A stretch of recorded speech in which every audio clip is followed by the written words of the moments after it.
السلام علیکم. زه یم انیس خان او نن دی د اکتوبر 11 تاریخ.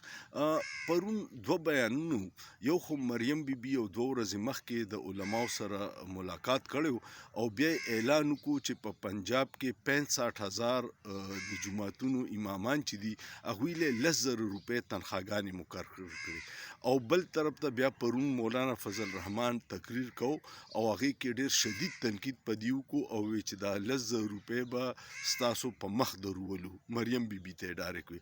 دا څه واقعیات دي او ولې دا تنخواګانې مقرر شوې، نن مو په دې پوه کوم. تاسو ته پته ده چې څو ورځې مخکې د تحریک لبیک والا احتجاج و د فلسطین په حق کې او د اسرائیل خلاف، نو هغوی چې کله را روان شو مرید کې ته راله، نو هلته په هغوی باندې ډېر شدید شیلینګ وشو، تشدد پې وشو. هغه ټول په میډیا نه ښیي، خو بیا د دې کهاني چې ده نو د یو ډراپ سایډ میګزین دی، د هغې یو صحافي دی، هغه ثبوتونو سره دا پیش کړه. کهاني په دغه باندې پرته ده، په ګوګل تاسو یې وګورئ او هغه دا دعوه کړې ده چې په سوونو کسان پکې شهیدان شوي دي، ډېر زیات زخمیان دي، لاشونه پټ کړي شوي دي. دا د هغوی دعوه ده. دغه خطرې په وجه باندې بیا د مریم بیبي سکیورټي ډېره سخت کړه. لسته ورځې هغه د کوره بالکل نه ووتې، کوم چې دا باخبر صحافیان وی، او بیا یې د هغې د سکیورټي ټول سکروټني وکړه چې داسې کس پکې نه وي چې د هغوی تحریک لبیک همدردي او دوی ته نقصان ورسوي. نو دا اوس چې کوم اعلان وکړو، دا هغه د مذهبي خلکو جذبات یخ کولو دپاره د دوی له تنخواګانې مقرر کړي. مولانا صاحب پې تنقید په دې وکړو چې دغسې تنخواګانې 8 کاله مخکې په خیبر پښتونخوا کې مقرر شوې وي او هغې وخت کې خو لا ډالر ارزانو، زه وایم، او په 10,000 به بیا هم څه ګزاره کېده. اوس خو په 10,000 هېڅ هم نه کېږي. نو هغوی دا مسترد کړه.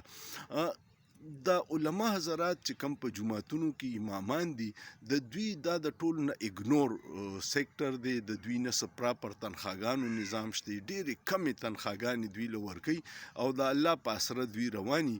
په پاکستان آئین کې روزانه چې کله بجټ کیږي، نو حکومت پاکستان د مزدور دپاره کم سے کم تنخوا مقرروي. پاکستان کې دی وخت کې د غیر هنرمند مزدور تنخوا د میاشتې 38,000 ده، نیم هنرمند چې لږ هنر وله ورځي 42,000 ده، او چې هنرمند مزدوري نو د هغه 45,000 ده. نو دا علما حضرات د دې هنرمند او غیر هنرمند مزدورانو نه هم ډېر بیکاره دي چې دوی له صرف 10,000 ورکوي. دا یو ډېر اهم پوینټ دی او دې له حکومت په سنجیدګۍ سوچ پکار دی چې د دوی څه داسې د روزګار ذریعې چې دوی پکې باعزته ژوند تېري، ځکه چې په 10,000 روپۍ نن سبا هېڅ نه کېږي. دومره مهنګایۍ کې دومره سره فیملي ده، بچي ورسره، او هغه صرف په جومات کې امامتۍ ته ناسي، نو دا یو غټه بدقسمتي ده. بیا پکې دا چلو شو چې پرون د مفتی منیب الرحمن صاحب د مسلک علماو سره مریم بیبي ملاقات کړی او د هغې ملاقات نه پس مریم بیبي وی چې زما د دې ملاقات نه مخکې د مفتی صاحب سره په کمره کې بیل ملاقات هم شوی او ډېر تفصیلي خبرې مو کړي. بیا مفتی صاحب مفتی منیب الرحمن یو ویډیو جاری کړه او ویډیو کې ټولې خبرې وکړي، خو د مرید کې چې کم حکومت ظلم کړی دی په هغې اوف ونه کړه. او اوس خلک په سوشل میډیا انتهایی تنقید پې کوي چې لکه تاسو د ظلم خلاف نه ولاړ، ټول عمر د حکومت سره ولاړ او د هغوی د هر غیر قانوني اقدام حمایت کوي.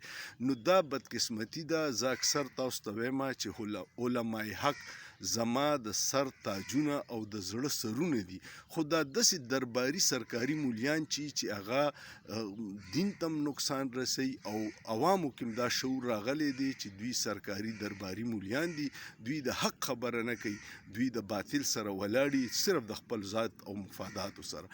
نو الله دې په دې حال ملک باندې خپل رحم فضل وکړي.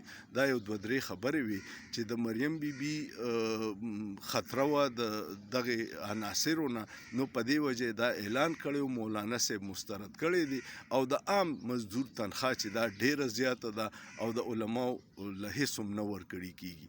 نو بدقسمتي ده. مونږ اسلامي جمهوریه پاکستان کې اوسو، په هر لیول باندې یو عجیبه خامیانې دي، خو الله دې داسې وکړي چې صالح قیادت راشي، عوامو ته اختیار او اقتدار میلاو شي، آئین او قانون په دې ملک کې بالادست شي، اله به د عوامو مسلې حل کیږي.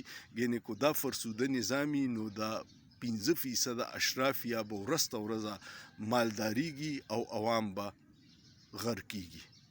ویډیو کوم خوښه شوه کمنټ وکړئ، لایک کړئ، شیر کړئ او سوچ پیو کې په سوچ کې څه ګناه نشته.